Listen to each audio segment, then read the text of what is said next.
Nananatiling tropical storm ang bagyong Basyang habang ito ay nasa karagatang sakop ng Bohol Sea at patuloy na kumikilos pakanlurang hilagang kanluran patungong Central Visayas.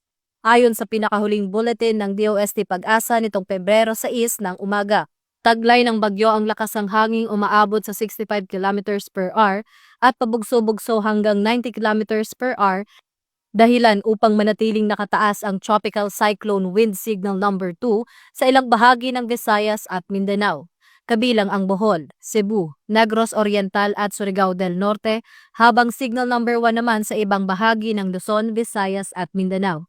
Inaasahan ang malalakas na pag-ulan, malakas na hangin, mapanganib na dalampasigan at dagat at posibleng storm surge na aabot hanggang 2 metro sa mga baybaying lugar.